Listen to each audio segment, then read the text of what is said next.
জয়গুরু সবাইকে। তো আমার একটা নতুন ভিডিওতে সবাইকে অনেক অনেক ওয়েলকাম। তো প্রতি মাসে নাই আজও আমাদের উপযোজনায় মন্দিরে প্রার্থনা ডেট ছিল। তো সেই প্রার্থনাতে গিয়ে অনেক দিনই প্রার্থনা করতে গেছে, অনেক অনেক মাসই গেছে, কিন্তু অনেক মাস যাওয়াতেও কি হয়েছে যে সেভাবে ঠাকুরের কোনো সেভাবে কাজ করে হয়ে ওঠা হয়নি। তো আজকে ভাবলাম যে আজকে এসেছে যখন একটু আজকে ঠাকুরের একটুখানি কাজ করব, যেহেতু অনেকটা মাস আমার এই কাজ করা হয়নি। আর নিজেও যখন কাজ না করে যখন বাড়ি চলে যায় তখন মনে হয় কি যেন একটা চুরি করে গেলাম, এরকম একটা ব্যাপার। তো আজকে ভাবলাম যে না, নিজে স্থির করেই নিলাম যে আজকে আমাকে কাজটা করতেই হবে।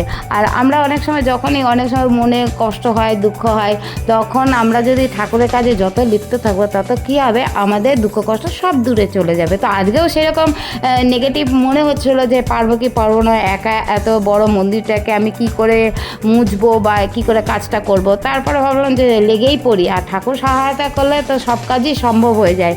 তো তারপরে ঠাকুরের ঘর মোছা আর এই করতে করতে ঠাকুরের ওপরের দিকে চত্বরে সবটা দিকটাই করলাম, বড়দার দিকটা, বড়মার দিকটা, সব দিকটা করব, যেহেতু আমার নিজের অনেক দিন করা হয় না। আর যখনই প্রার্থনা করতে আসি তখন একটু মন্দিরের চারিদিকটা দেখি, বসি যখন প্রার্থনা করতে বসি তখনই চারিদিকটা দেখি পরিষ্কার আছে নাকি। তো আজকে ভাবলাম যে আজকেও সেরকম ভাবলাম যে প্রার্থনাটা করার পরেই ঠিক কাজ করব। আর যেহেতু অনেক দিন কাজ করা হয় না, তো আমি যদি কাজ করি তাহলে আমি কিন্তু 10 জনকে বলতে পারবো যে আমাদের উপযোজনা ভিত্তিক যেদিনকার আমাদের প্রার্থনার দায়িত্ব থাকে সেদিনকার আমরা প্রার্থনা করব, তার সাথে সাথে আমরা যদি ঠাকুরের কাজগুলো করি তাহলে মন্দিরের চারিদিকটাও পরিষ্কার পরিচ্ছন্ন থাকবে। বাইরের থেকে যখন গুরু ভাইরা আসবে তখন তাদেরও খুব ভালো লাগবে যে মন্দিরটা খুব পরিষ্কার পরিচ্ছন্ন। আর যেহেতু এটা ঠাকুরের, আমাদের হচ্ছে বিশ্বপিতার, এটা হচ্ছে তার দরবার, তো সেটা যদি পরিষ্কার পরিচ্ছন্ন আমরা যদি না রাখি তাহলে সবাই অন্যরা বাইরের থেকে মন্দিরের থেকে যখন অন্য গুরু ভাই বোনেরা আসবে তখন বলবে যে পরিষ্কার পরিচ্ছন্ন নাই।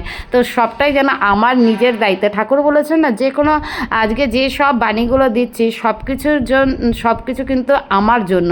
তাই জন্য আমার মনে হয় আমি যদি এই কাজগুলো যদি নিজে না করি তাহলে আমি কিন্তু 10টা মানুষকে বলতেও পারবো না। তো তার জন্য সেই হিসেবেই আমি ঠাকুরের ওপরের দিকটা নিজে স্থির করে নিয়েছিলাম যে ওপরের দিকে চত্বরে বড়দা বড়মা ঠাকুরের যে স্পেসটা রয়েছে পুরোটাই মুছবো, তার সাথে সাথে মুছতে মুছতে নিচের দিকে আসবো। তো এইভাবে আমার ওপরের পোর্শনটা মোছা হয়ে গেছে আর মন্দিরের চারিদিকটা দেখাচ্ছিলাম।